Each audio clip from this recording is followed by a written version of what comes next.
요번에 그 국회의장 선출하는 걸 보니까 대중문화가 참 많이 바뀌었다. 시민사회 문화 이런 것들이 참 많이 바뀌었다라는 걸 볼 수 있는데요. 우원식하고 추미애하고 둘이서 이제 국회의장 선거에 나왔었는데 압도적으로 대중이 지지하는 건 추미애를 지지했는데 의원들의 선택은 이제 우원식이었다라는 것에 놀라가지고 놀란 것보다도 화가 나서 뭐 탈당하는 사람들이 200만 명, 200만 명이나 2만 명, 2만 명이나 탈당을 했다라고 하는 뭐 그런 이야기가 있어요. 본래 국회의장은 국회의원들이 뽑는 거죠. 다수당에 민주당이든 국민의힘이든 다수당에 그 국회의원들이 자기들끼리 이제 선출을 하는 그런 건데 그 국민들의 여론하고 너무 많이 달라서 그래서 그 다수당 측의 지지자들이 많이 빠졌다라고 하는데 그 원인은 뭘까 생각을 해보면 시민사회 이런 것들이 정말 많이 달라졌다. 우리가 이제 민주주의라는 게 국민이 주인이 되는 대의민주주의를 우리는 추구하고 있죠. 국민이 한 사람은 민주주의라는 게 본래 내가 나라의 주인이라는 건데 5천만 명이 다 나라의 주인이라고 할 수가 없으니까 대의민주주의 국회의원을 뽑아서 300명을 뽑아가지고 우리를 대신해서 니들이 나라를 운영해봐 이런 걸 대의민주주의라고 그러잖아요. 국민이 직접 하는 건 직접민주주의예요.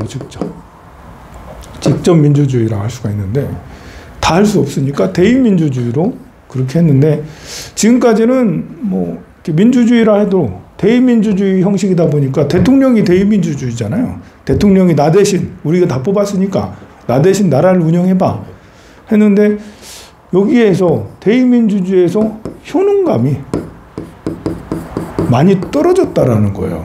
뭐 이승만 대통령을 뽑아놨더니 뭐 이렇더라. 박정희를 또 뽑아놨더니 이렇더라. 뭐 전두환을 뽑았더니 이렇더라. 노무현을 뽑았더니 이렇더라. 그래서 이제 그 반발이 심할 때는 이제 농성이 크게 일어서 4.19 같은 게 일어났고 또 1980년도 5.18 같은 게 일어났고 또 이제 이렇게 1987년도 같은 때에는 이제 6.29 선언처럼 이런 것들이 일어났고 또 촛불혁명 2016년 촛불 이런 것들이 막 일어났는데 그게 이제 대의민주주의인데 효능감이 완전 떨어졌을 때 이건 아닌 것 같아. 갈아치워야 될 것 같아. 갈아엎자. 못 살겠다 더 이상. 그래서 이제 이런 것들을 그 시민들이 막 들고 일어나고 그랬었는데요.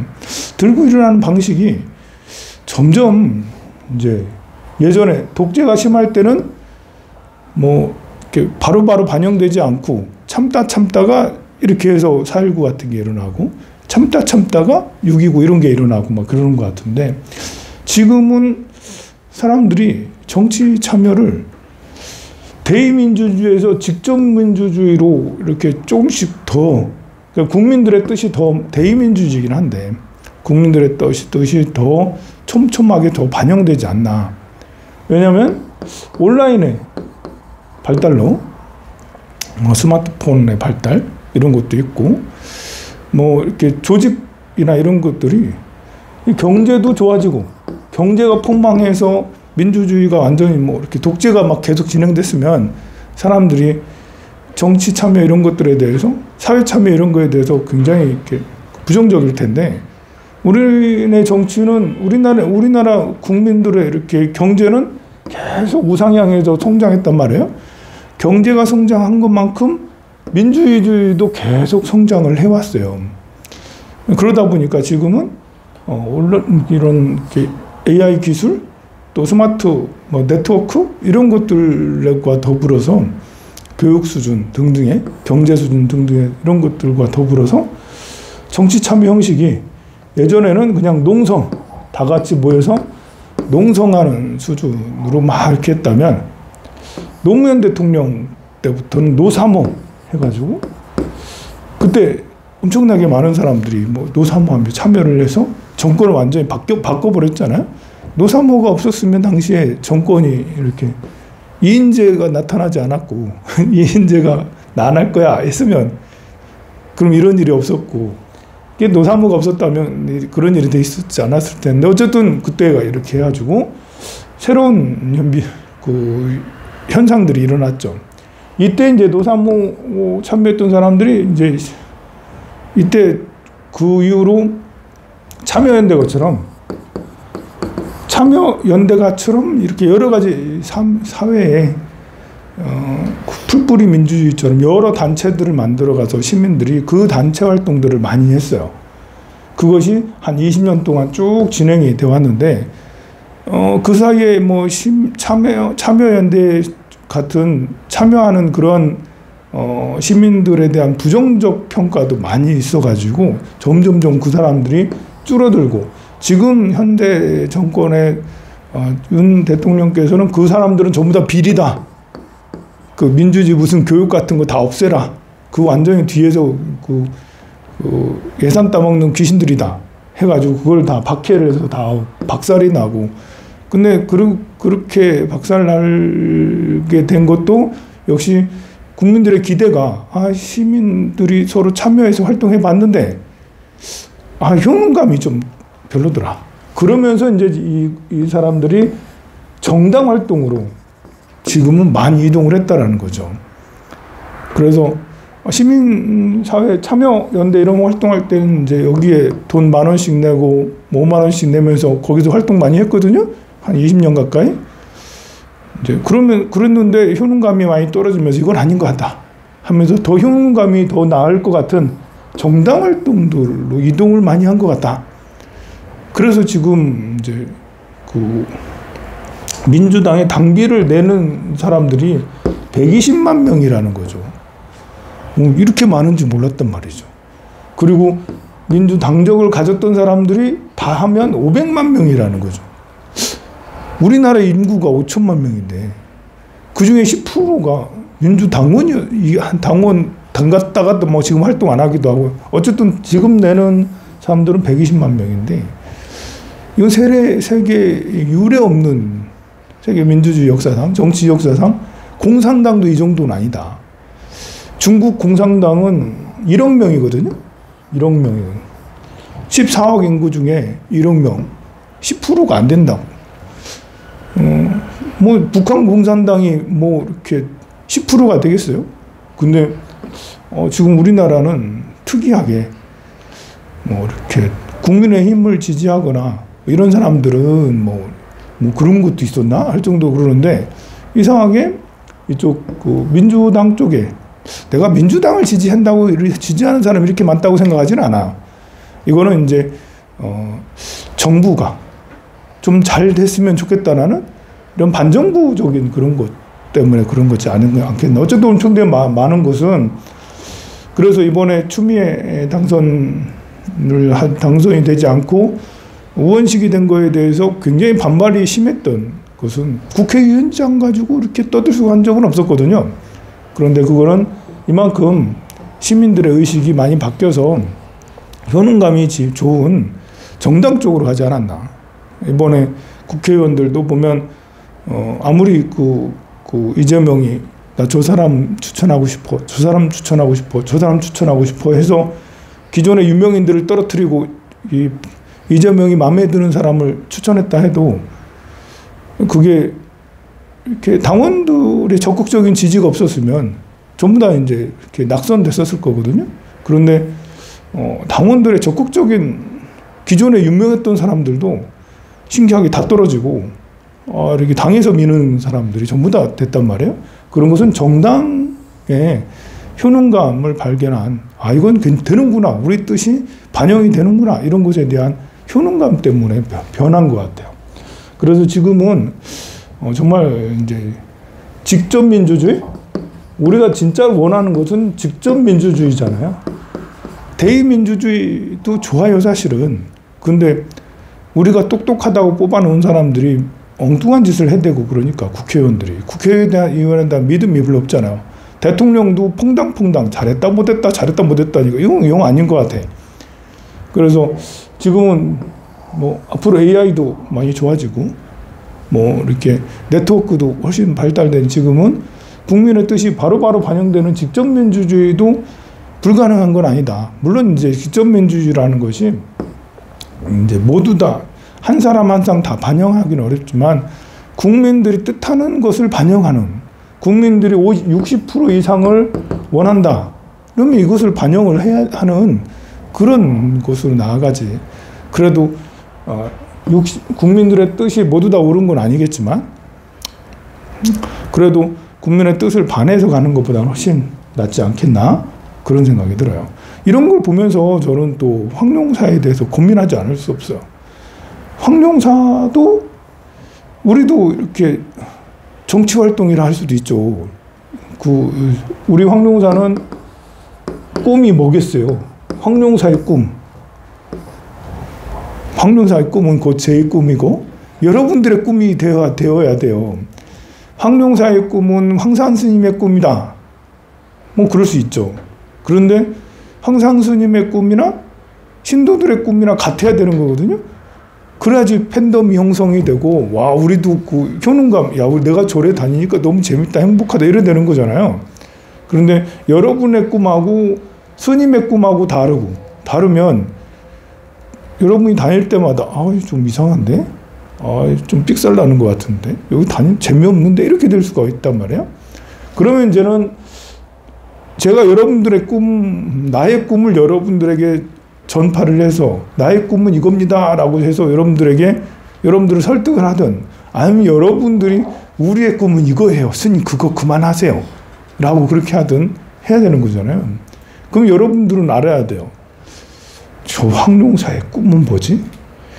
저 주지 황산의 꿈은 뭘까? 제 꿈은 뭘까요? 저의 꿈은 뭘까요? 여행은 꿈의 일부입니다. 그거 불사가 중요한 게 아니에요. 저의 꿈은 안욕따라 삼맥삼보리죠. 깨달음이죠. 깨달음. 자타일시성불도. 여러분을 깨닫게 하고 나를 깨닫게 하고 나도 좀 무명미혹에서 벗어나서 나도 깨닫고 싶어요. 여러분들을 큰 지혜로 이끌고 싶어요. 여러분들이 큰 지혜로움을 얻었으면 좋겠어요. 그래서 나도 좀 깨달아야지. 여러분들을 발부리심시키고 나도 발부리심을 더해서 수행정진을 위해 매진하고 여러분들도 수행정진에 매진하는 이게 꿈이 돼야 되죠. 첫 번째 꿈이 아니라 요게 피라미드 중에 제일 상위 꿈이에요. 피라미드 중에 제일 위의 꿈은 성불이죠. 성불. 부처가 되는 거예요. 큰 지혜를 얻는 거예요.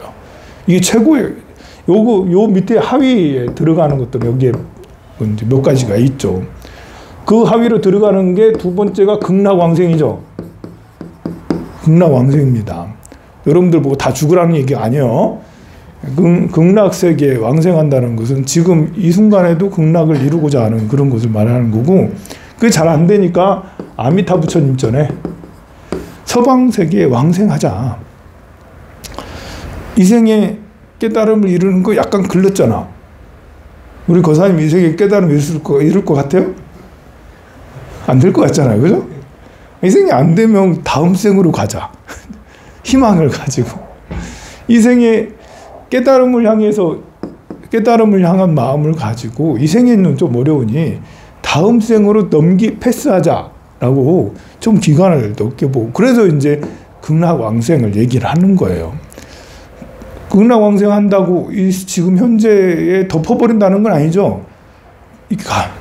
저기까지 가야 되는데 저 100km까지 가야 되는데 지금 천천히 가다 보면 10km밖에 못 갈 것 같아. 그러니까 다음 생에는 100km까지 다 갈 수 있을 것 같아. 이거지 지금은 안 가고 엉뚱한 데 다른 데가 있고 그런 말은 아니에요. 깨달음을 향해서 가되 결국은 간다라는 것이 극락왕생이죠. 극락왕생 하려니까 나이가 들면 요양원을 지어서 여기에서 다 극락왕생 할 수 있도록 여기 중간 기착점을 플랫폼을 만들어서 여기에서 여기가 터미널이야. 터미널.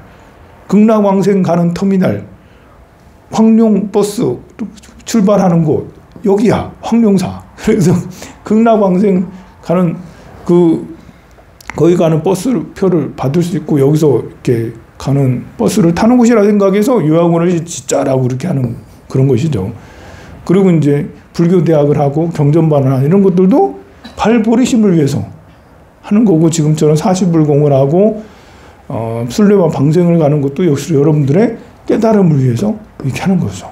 그 중에 무료급식 같은 거 이런 것들도 마찬가지로 떡을 만들어서 이렇게 하는 것들도 여러분들이 깨달음을 얻게 하기 위해서. 그래서 여러분들에게 저와 같은 꿈을 꿔주세요. 그 나이 들었다고 이렇게 보살님처럼 연세 많으시다고 이제 나 이제 그만 뭐 다 살았으니까 다 끝났어 이게 아니고, 연세가 많으셔도 나는 극락세계 왕생에서 반드시 부처님의 큰 지혜를 이룰 거야 라고 해서 그런 생각을 하라는 것이죠. 그래서 여러분들을 다 그런 발보리심을 하도록 제가 이끌어야 되는데, 주도를 해야 되는데, 그것이 이제 우리가 같이 황룡파를 만들어야 되잖아. 황룡 정당을 만들어가지고 황룡당 이래가지고 황룡당에서 여러분들이 나도 거기에 동참해야지, 그렇게 하기 위해서 절에 다니니까 너무 재밌는 것 같아 라고 그렇게 돼야 될 텐데요. 우리도 이제 진불기도 같은 걸 해가지고 진불기도비 내세요 라고 하잖아요. 여러분들이 그 기도비를 내서 100일 기도비를 내기도 하고 뭐 백중기도비를 내기도 하고 그렇게 하는데, 기도비를 내면 그것이 효능감이 있어야 되잖아. 나도 되는 것 같다. 스님이 알아서 다 하겠지. 이런 것보다도 내가 낸 기도비가 그냥 기도비에서 그치는 게 아니라 그것이 요양원을 짓는데, 떡을 만드는데, 아니면 책을 많이 발간하는데, 스님이 무슨 활동을 하는데, 그러려면 내가 어떻게 활동을 해야 되나. 지금 말고 이런 거 말고 또 무슨 활동을 더 해야 되나? 수행을 더 열심히 해야 되나? 어떻게 해야 될까요?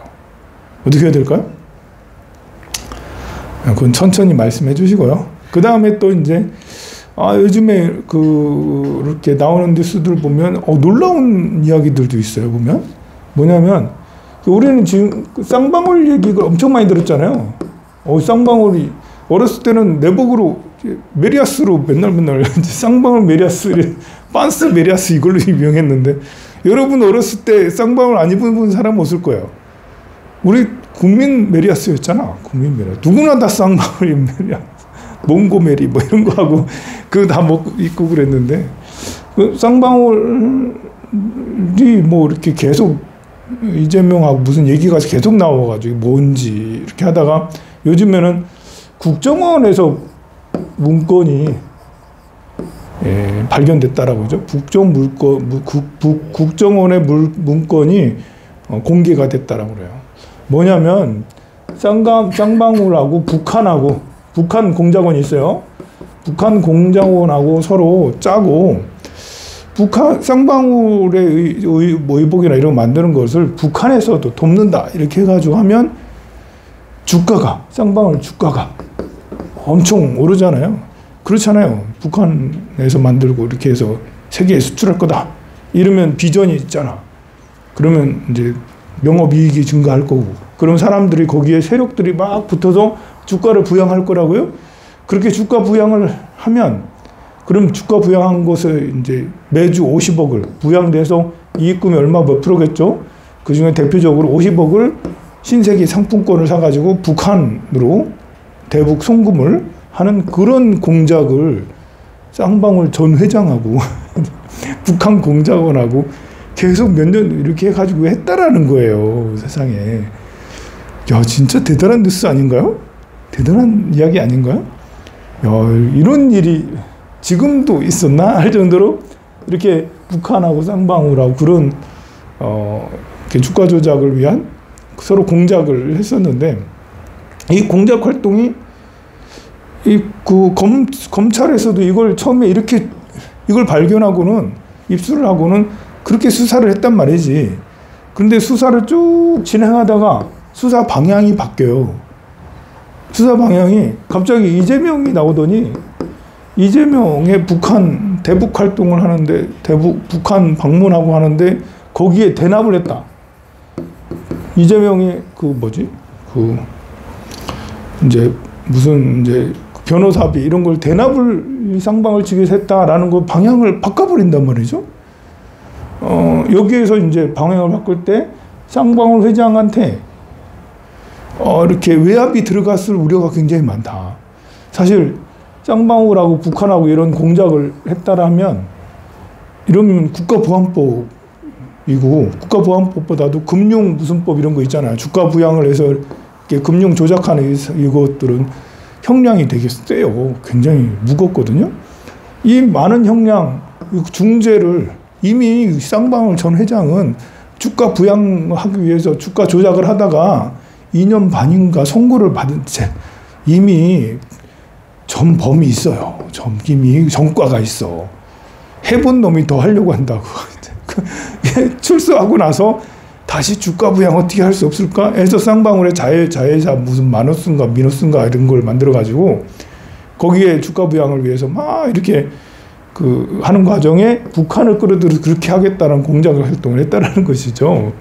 이 활동들을 쭉 하다가 이 회장은 이제 자칫하다가 10년, 20년, 30년 살 수도 있는 거잖아요. 그래서 아마 갑자기 여기에는 공작 활동할 때 이재명하고는 관계 없었거든요.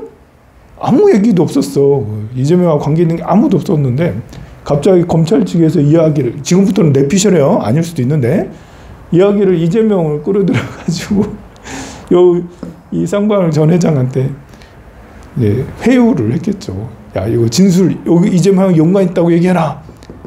그러면 형량 감해줄게 등등등 해가지고 이제 이화영 경기도 전 부지사는 이제 아무 연관도 없었는데 갑자기 끌려 들어가가지고 여기에 끌려 들어가서 이화영한테도 그 얘기해라. 이재명하고 연관 있다라고. 그래서 계속 그러다가 지금 중단이 아니고 계속 그렇게 하고 있는 상태고 역시 마찬가지로 이 문건은 근래에 이제 새로 공개가 됐단 말이죠. 이거는 국정원에서도 계속 조사를 해와서 쌍방울하고 북한하고 서로 관계 있는 것들을 계속 국정원에서 추적을 하고 있었는데 검사들은 본인들이 이 문건을 1년 전인가 이미 입수를 한 상태에서도 계속 이런 식으로 수사를 했단 말이죠. 그래서 잘하는 검찰들이 90%고 나머지 이상한 검찰들이 있다고 하던데 이 공작 활동 이런 식으로 공작 활동을 한 거는 진짜 너무 심하다. 그러니까 국민들이 화가 나지 않을 수 없다. 알면 모를 때는 그러지만 세상에 이 엉뚱한 사람을 실제로 죄가 있으면 죄가 있는 걸 갖고 와가지고 해라. 근데 없는 죄를 만들어가지고 이 정도로까지 밀어붙이고 하는 것은 진짜 문제가 아닌가. 국민들이 화가 나지 않을 수 없다라는 거죠. 어제 한중일 중국하고 일본하고 이제 한일중이죠. 요즘에 정부는 한일중이라 하더라고요. 한일중들이 서로 모여가지고 서로 이제 경제하고 방위하고 이런 것들을 서로 회의를 하고 그랬어요. 그런데 우리 대통령이 쭉 나와가지고 본래 이제 한일 중 세 3국의 정상이 서로 만나가지고 같이 서로 발표를 해야 되는데 그렇게 안 하고 한일, 한중 이렇게 일중은 안 만나. 서로 좀 안 좋은 게 있는가 봐. 서로 따로 이렇게 발표를 했단 말이죠. 근데 우리 대통령이 뜬금없이 일본에게 우리 라인은 이렇게 당신들이 라인에게 지분을 팔으라 한 적을 없는지 잘 알고 있다. 경제들은 경제인들이 알아서 하고 우리는 안보 이런 것에 집중을 하겠다. 라고 그렇게 했단 말입니다. 우리 대통령이. 그게 무슨 말이냐면 이 대통령이 나서서 라인의 지분을 팔라고 한 적이 없다. 일본인들은. 그리고 이렇게 경제 문제에 대해서는 아무런 관심 없으니까 그냥 마음대로 해라. 이 말하고 똑같은 거거든요.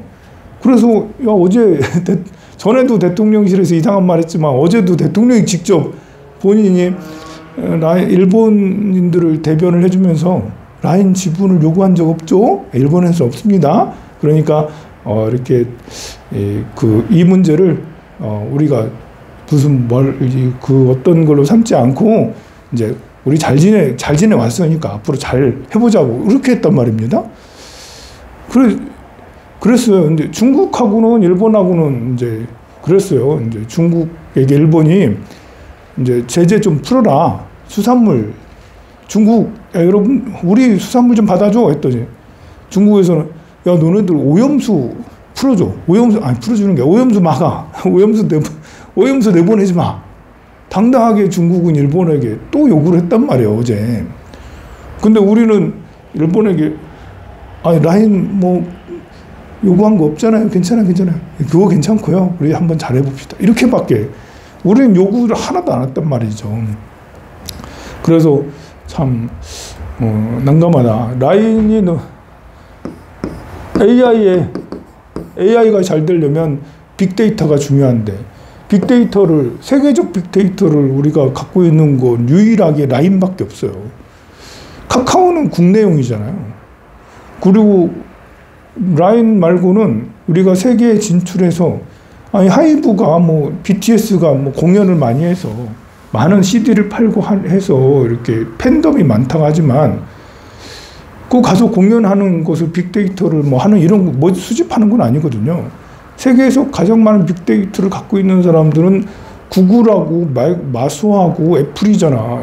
폰 많이 갖고 있고 PC 뭐 노트북 핸드폰 다 갖고 있잖아.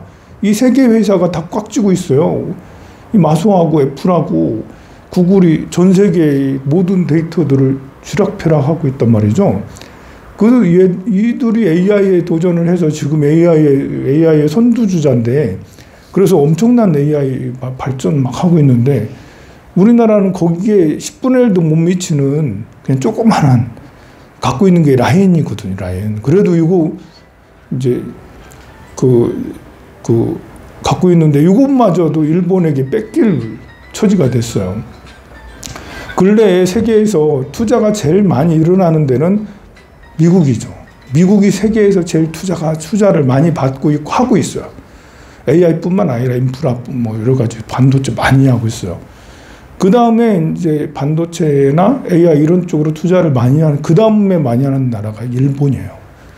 자국에서도 많이 하지만 해외 투자에서 우리나라도 지금 일본에 투자한다잖아요. 대만에서도 투자하고 미국에서도 투자하고 AI 쪽으로 이렇게 반도체 쪽으로 세계에서 제일 많은 투자금이 들어가고 있는 데가 일본이란 말이죠. 근데 일본은 사실 반도체 생태계도 무너졌고 AI라고 해봐야 본인들 나라에서 자국민들이 우리나라처럼 카카오톡을 쓰는 게 아니라 우리나라 이렇게 네이버에서 만드는 라인 가지고 겨우겨우 쓰고 있고 일본 내에는 이런 그 네트워크 이런 것들이 AI 그런 거 거의 발전을 못 하고 있는 그러니까 그 어떤 그런 AI 기반 또는 네트워크 기반의 그런 것들이 거의 있지 않은 나라예요. 그런 나라에 엄청난 그쪽에 투자를 들어가고 있는데 아무것도 할 줄 모르는데 투자금만 많이 들어가. 그러니까 거기에 일본의 그런 미래를 주도하는 회사라면 소프트뱅크가 이제 유일하고 그 소프트뱅크가 전 세계에 장악하고 있는 그런 그 많은 회사들이 있는데 그 중에 라인도 소프트뱅크가 50% 지분을 가지고 있거든요. 그러니까 이제 그걸 다 내놔라 해가지고 라인을 기반으로 해서 AI 빅데이터를 쌓아서 일본도 뭐 해보겠다라는 거거든요. 근데 우리나라는 지금 어떻게 하지? 이거 뺏기면 네이버도 지금 여기에 투자를 해서 해보려고 하고 있는데 그러면 라인이 없는 상태에서 AI를 발전시킬 수 있을까? 이건 불가능하거든요. 그러니까 참 그래요. 우리나라는 R&D에 대한 예산도 팍팍 갖고 있고 이번에 정부에서 발표한 것 중에 R&D 기재부에서 R&D를 예산을 받으려면 예비 타당성 조사를 하는 거거든요. 당연히 그 예산을 제대로 쓰려면 예비 타당한지를 조사를 해야 되잖아. 근데 예비 타당성 조사하지 않고 하겠다라고 또 발표하고 막 그랬거든요. 그런 얘기를 들으면 정부에서는 뭐 이상하다. 이제 R&D를 안 한다. R&D에서 예산 삭감 엄청 삭감했다가 또 예타도 안 하고 그냥 하겠다라고 했다가 그래서 이게 점차로 뒤에서 다른 무궁무진한 일들이 벌어지는 게 아닌가 할 정도로 그러고 있어요. 어쨌든 이런 것들 때문에 이런 라인 사태라든지 아니면 그 최상병 사태라든지 또 그리고 이렇게 어떤 뭐 이렇게 그리고 뭐요? 내가 뭘 얘기했지? 라인하고 최상병하고 조금 전에 뭐였지? 하여간 그런 것들 때문에 사람들이 답답해 죽겠다라는 거지. 내가 직접 좀 어떻게 노력 좀 해보고 싶은데 노력할 수 있는 게 별로 없다. 그러면 정당이라도 가입해서 그 당에서 어떻게 해야겠다라는 그런 이제 생각들을 대중들이 많이 하고 있다라는 것이 지금 현재 우리 대한민국이 처한 상황인데요. 이걸 보면서 저는 굉장히 희망적이다 생각을 했어요. 지금 정치 경제적으로는 정치적으로는 독재고 경제는 커다란 하락. 지금 작년에 비해서 우리 소득이 1.6% 줄었다라고 그러잖아요. 이렇게 큰 폭으로 줄은 적이 없다라고 그래요.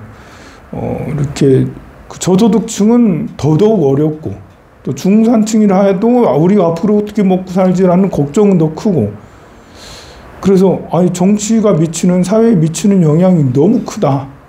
그래서 정치가 좋아지다가 나빠지다가 좋아지다가 나빠지다가 막 계속 그러고 있는데 나빠지고 있잖아요. 경제도 폭망하고 있는데 그래도 희망은 많은 이제 시민사회 많은 우리 국민들이 큰 관심을 가지고 어떻게 좀 변했으면 좋겠다, 더 나았으면 좋겠다라는 그런 열정을 가지고 직접적으로 이렇게 분통 터지는 것을 직접적으로 뛰어들어서 뭔가를 하려고 하는 애쓰는 이런 거는 우리가 다시 새로운 정권을 만들어서 지금 정권을 탄핵을 하든 아니면 손발을 묶든 해서 다시 또 이렇게 그 재도약을 할 수 있는 너무 늦지 않았을지 모르겠지만 지금도 많이 늦었지만 경제가 나락으로 가고 있으면 다시 일으키는 건 진짜 어렵거든요. 막 하강하고 있는 걸 턴어라운드 시키는 건 진짜 어려워요. 정치는 하강했다 올라갔다 할 수 있어도 이 경제는 한번 쭉 내려가면 다시 일으키기 진짜 어려운데 그래도 희망이 있다면 국민들이 좀 정신을 차려서 이제 뭐가 뭔지 오히려 더 민주적인 사람들이 더 늘어가는 것 같지 않나? 라는 기대가 있습니다. 마찬가지로 우리 황룡사도 우리의 황룡사로 더 발전할 수 있도록 저도 노력하겠습니다. 성불하세요.